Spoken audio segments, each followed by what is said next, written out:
Donc voilà, vous formatez juste le titre, c'est tout simple. Après, il faudra en faire un style de paragraphe qui vous permettra de le mettre où vous voulez. Donc je vais l'appeler grand titre. Ah, regardez ça. Donc j'ai formaté le titre là, on est d'accord. Certaines dimensions de caractère, couleurs, interlignage. Un truc qui serait bien aussi, c'est de mettre une police d'un type différent de celle qui est utilisée dans le texte. On a une police à empattement. C'est la grande famille, il y a deux grandes familles des polices, les polices bâtons et les polices à empattement, des petites pattes en bas des lettres, vous voyez. Vous pouvez très bien, pour amener de la variation, prendre une police de caractère bâton. Arial ou Helvetica, ce sera quand même plus sérieux. Voilà. Il y a des puristes qui disent qu'on peut faire ça, mais il faut prendre deux polices qui ont été créées par le même typographe. On ne va pas aller jusque-là, en fait. Hein.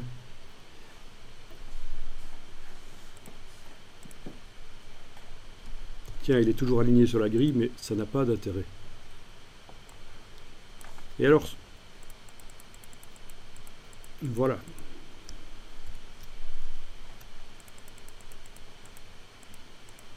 Il y a plusieurs choses dont on doit parler ici. Quand vous faites des grands titres comme ça, dès que il y a le plus grand mot, soit écosystème, soit désertique dans mon cas, dès qu'il va dépasser la largeur de la colonne, tout va partir en sucette, tout le texte qui suit va disparaître. Regardez ça. Je vais augmenter la dimension là des caractères. J'augmente, j'augmente, j'augmente.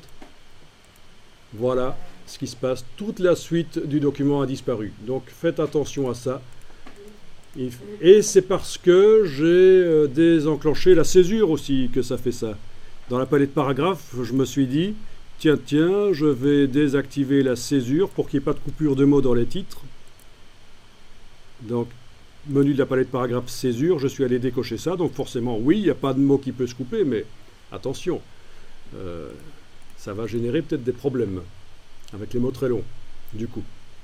Donc ça, c'est une première chose. Ça va forcément vous arriver. À un certain moment dans InDesign, vous allez avoir toute la suite du titre qui va disparaître. Ça vient de là, en fait. Alors, autre chose importante. Je vais faire un style de paragraphe avec ce titre. Bon, il suffit que le curseur soit cliqué n'importe où dans le paragraphe. InDesign sait que je travaille dans ce paragraphe.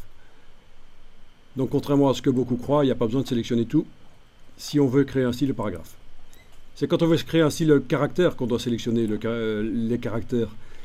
Donc, mais là, j'ai le curseur qui est dedans. Je vais créer un style de paragraphe pour pouvoir mettre des titres identiques ailleurs, en fait. Hein. Nouveau style de paragraphe. Et je vais l'appeler grand titre, puisque j'ai déjà quelque chose qui s'appelle titre. Grand titre. Alors, si vous voulez utiliser des termes de mise en page, vous pourriez appeler les sous-titres là. Les sous-titres, les petits titres qu'on a déjà mis, vous pourriez les appeler des titres de deuxième niveau et les grands titres des titres de premier niveau. Voilà, ça indique le niveau de hiérarchie.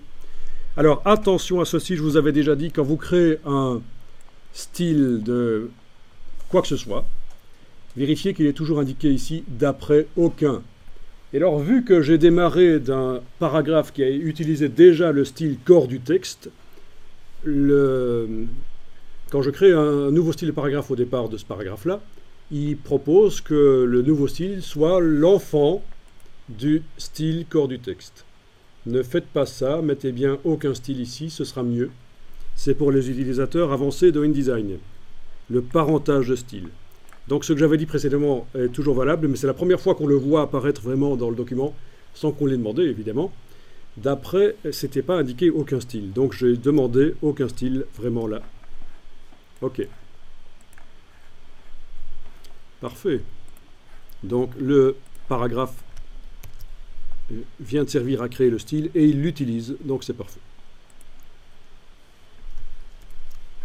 Donc ça veut dire que je peux aller n'importe où ailleurs dans le document, rapidement faire un paragraphe vide.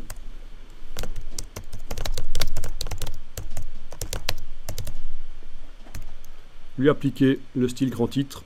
Cliquez devant, clic droit, insérer un caractère de saut, saut de page. Et voilà, il est en page de droite. Il commence la page de droite. Et j'ai un grand vide, c'est pas grave. Quand on fait des documents longs, il faut savoir qu'on peut automatiser ça. Ça peut être indiqué dans le style de paragraphe que le grand titre doit systématiquement commencer en début de page de gauche, de droite ou de page suivante. Donc vous ne devrez pas à ce moment-là insérer de balise de saut de page. Ce sera indiqué dans le style de paragraphe. Mais c'est pour les utilisateurs avancés, c'est ce qu'on appelle les options d'enchaînement. Où on peut indiquer, tiens, ce style-là, il doit commencer systématiquement à cet endroit-là dans le document. On ne va pas le faire ici, mais je vous le dis que on peut automatiser le fait qu'un paragraphe qui utilise un style commence systématiquement en début de page, par exemple.